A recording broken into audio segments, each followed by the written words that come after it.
నమస్తే, welcome to our channel. నేను మీ సిరి. వైసీపీలో మంత్రిగా ఉన్న రోజా గారు అయితే నగరి నియోజకవర్గంలో ప్రచారం కోసం వెళ్తే కానీ అక్కడ ప్రజలు మాత్రం ఆమెని తరిమి కొట్టారని, సెలవుమని కూడా తరిమి కొట్టారని చెప్పేసి మనకి వార్తలున్నాయి. మనం ఆ వీడియోస్ కూడా చూడొచ్చు. సో ఈ అంశాన్ని మనకి వివరించడానికి మనతో పాటు ఉన్నారు ప్రముఖ TDP official sports person Suryadevara Latha గారు. నమస్కారం మేడం. నమస్తే.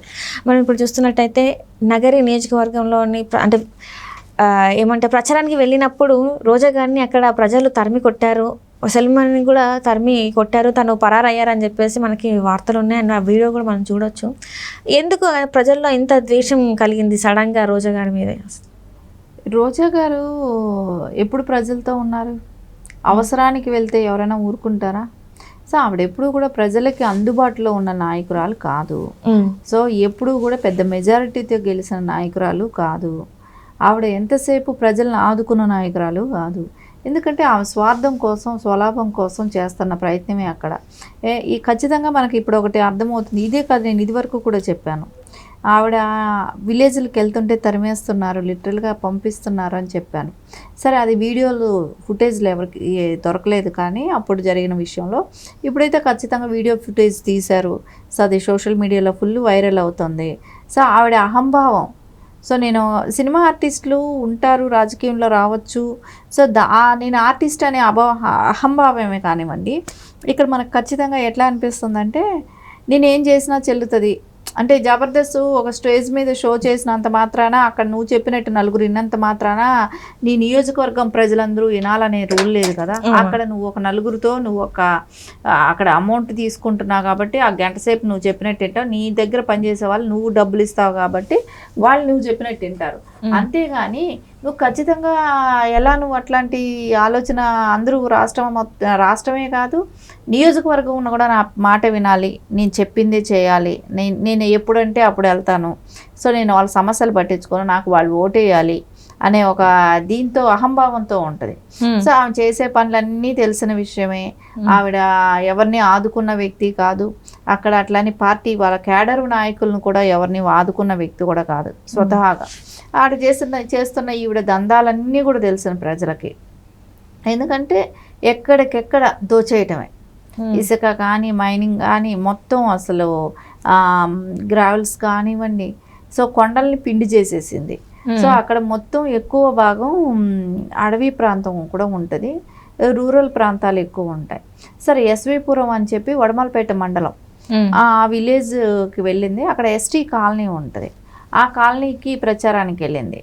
సో వాళ్ళు అడ్డం నిలబడిపోయి, నువ్వు రావద్దు, నువ్వు ఇక్కడికి రావాల్సిన అవసరం లేదు, ఇన్ని రోజులు రాని దానివి ఇప్పుడు ఎందుకు వచ్చావు, నీకు ఇక్కడేం పని, ఇప్పుడు ఓట్ల కోసం వస్తావా, నువ్వేం చేసావని ఓట్లు అడగటానికి వచ్చావు అని ఒకటే దూషించటం కానివ్వండి, తనని మాట్లాడటం కానివ్వండి జరిగింది.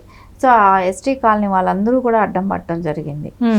అక్కడ నుంచి ఆవిడ పారిపోవటం జరిగింది. ఇంకా అంటే వీడియోస్ తీయొద్దని చెప్పి అందరినీ లాక్కున్నారంట. వీడియోస్ తీస్తుంటే అందరూ సరే తీయకని చెప్పేసి లాగారంట. కానీ అయినా కొంతమంది వీడియో తీసి సోషల్ మీడియాలో పెట్టడం కూడా జరిగిపోయింది. సరే, ఇవన్నీ చూస్తుంటే ఆవిడకి ఇప్పటికి ఎందుకు వస్తుంది రండి, 5 ఏళ్ళు రాని ఆలోచన బుద్ధి ఇప్పుడు ఎందుకు చిటుక్కన వస్తుంది? సరే, అవతల ఆవిడ వెనకాల క్యాన్వాయ్ కూడా లేదండి. ఆవిడ 1-2 కార్లతోనే, ఆవిడ పక్కన ఒక ఇద్దరు, ఆవిడ వెళ్తుంటే ఒక ఎమ్మెల్యే క్యాండిడేట్, యాక్చువల్లీ ఆవిడ మినిస్టరు, ఆవిడ వెళ్తే దగ్గర ఒక 50 మంది అయినా వెళ్తారు, 100 మంది అయినా ఉండాలేమో, కానీ ఉంటారు. కానీ ఆవిడను ఇంకో 10 మంది కూడా ఉండట్లేదండి ఆవిడతో. ఖచ్చితంగా 10 మంది కూడా లేరు ఆవిడకి. అంటే ఒక క్యాంపెయిన్ చేయడానికి వెళ్తే ఆ ఊరి వరకు వెళ్తే అక్కడ వాళ్ళు వస్తేనే తప్ప, ఒక కారు వెళ్తే, అంతేగాని ఆవిడ వెనకాల వెళ్ళే మార్బలం కానివ్వండి, ప్రజలు కానివ్వండి, ఎవరు కూడా లేదు. అందరూ కూడా ఆవిడని అంత చీదరించుకుంటున్నారు. అంత విరక్తి వచ్చింది ఆవిడ అంటే. ఎప్పుడెప్పుడు ఎలక్షన్ వస్తుందా, అంటే నగిరి నుంచి తరిమి కొడదామా, నగిరి నియోజకవర్గంలో కూడా ఆవిడ బహుశా ఉండకపోవచ్చు. ఎందుకంటే వాళ్ళందరూ కూడా చెప్తున్నారు ఆవిడ ప్రీప్లాన్డే. ఇప్పుడు ఎలక్షన్లో గెలిస్తే ఉంటుంది, ఓడిపోతే వెళ్ళిపోతుంది. సో అక్కడ గెలిచినా అప్పుడప్పుడు పిక్నిక్ స్పాట్ లాగా, టూర్ లాగా వెళ్ళి అక్కడ కొద్ది రోజులు స్పెండ్ చేసి వస్తుందే కానీ ప్రజల సమస్యల కోసం ఏమీ అక్కడ వెళ్ళదు. ఇంకోటి ఏంటంటే అక్కడ సమస్యలే కానివ్వండి, అక్కడ దందాలే కానివ్వండి, అవన్నీ చూసుకోవాలంటే వాళ్ళ అన్నయ్యలు, భర్త ఉన్నాడు కాబట్టి ఖచ్చితంగా వాళ్ళు ఎమ్మెల్యేలాగా ఫీల్ అవుతూ ఉంటారు. వాళ్ళు అక్కడ ఎవరైనా వెంచర్లు వేసినా కానివ్వండి, వాళ్ళందరినీ వాళ్ళ దగ్గర నుంచి వసూళ్లు చేయడమే కానివ్వండి, ఇలాంటివన్నీ కూడా చేస్తూనే ఉంటారు. అంటే ఆల్రెడీ ఇక్కడ ఏంటంటే ఆల్రెడీ వాళ్ళ తమ్ముళ్ళకి వాళ్ళ హస్బెండ్కి నియోజకవర్గాలుగా పంచిపెట్టారని చెప్పేసి, అండ్ ఇంకొకటి ఏంటంటే అక్కడ ఏదో చైర్పర్సన్ లేకపోతే మున్సిపాలిటీ దానికోసం కూడా ఒక మహిళ దగ్గర డబ్బులు తీసుకున్నదని కూడా మనకి వార్తలు వచ్చినాయి. తనే బయటకు వచ్చి చెప్పడం కూడా జరిగింది. ఎవరైతే బాధితురాలు ఉన్నారో తనే బయటకు వచ్చి చెప్పింది. సో ఇవన్నీ కూడా ఆమెకి మైనస్ పాయింట్స్ అవుతున్నాయని అనుకోవచ్చా? వాళ్ళ అన్నలు అసలు మొత్తం వసూళ్ళు చేసే పని డ్యూటీ వచ్చి వాళ్ళ అన్నల పని. సరే, ఇద్దరు అన్నలు అదే డ్యూటీ చేస్తుంటారు, భర్త కూడా అదే పని చేస్తుంటాడు. అంటే ఒక్కొక్కళ్ళకి ఒక్కొక్కటి, ఒకళ్ళకి సైట్ ఇస్తే ఒకళ్ళని గుట్టలో కొండలను చూసుకోమంటే ఇట్లా, ఒకళ్ళు షాపులు చూసుకుంటేను ఒకళ్ళు పొలిటికల్గా చూసుకొని వాళ్ళ దగ్గర వసూలు చేయటమే కానివ్వండి. చైర్పర్సన్, అది మున్సిపల్ చైర్పర్సన్ ఇస్తానని చెప్పేసి ఆవిడ 45 లక్షలు తీసుకోవటం జరిగింది. దానిలో అంటే ఆవిడ మీడియా పెట్టడమే కానివ్వండి, గోలంతా చేస్తే 15 లక్షలు రిటర్న్ ఇవ్వటం జరిగింది. తర్వాత 30 లక్షలు ఎగ్గొట్టడం జరిగింది. అంటే నువ్వు ఎక్కువ ఇంతకు మించి కానీ అడిగితే నీ మీద కేసు పెడతాము అని ఆమెను బెదిరించడం జరిగింది. ఆవిడ కేసులు అంటే పోలీస్ డిపార్ట్మెంట్ తను వాడుకునే నైజం మనకు తెలుసు కాబట్టి వాళ్ళని అలాగే వాడుకొని వాళ్ళతో ఒత్తిడి చేయించి ఇవ్వటమే కానివ్వండి, అవన్నీ చేయటంతో ఆవిడ భయపడి ఆ డబ్బులు వదులుకోవటం కూడా జరిగింది. సో అంటే ప్రతి పోస్ట్కి ఆవిడ డబ్బులు అడిగి తీసుకోవటమే కానివ్వండి. సీఎం రిలీఫ్ ఫండ్ నుంచి వచ్చే డబ్బు ఉంటుంది. సరే, వాళ్ళు ఆరోగ్యం బాగోలేక చేసుకున్న సీఎం రిలీఫ్ ఫండ్ అది.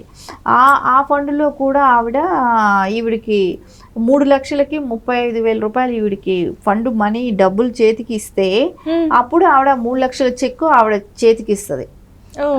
సో ఎంతకి అంటే ఎంత, 1 లక్షకైతే ఒక అమౌంట్, 2 లక్షలకైతే ఒక అమౌంట్, 3 అట్లా ఆవిడ చెప్పిన అమౌంట్ ఆవిడకి ఇచ్చేస్తే అప్పుడు ఆవిడ సీఎం రిలీఫ్ ఫండ్ నుంచి వచ్చిన చెక్కు వాళ్ళ చేతికి అందివేస్తుంది.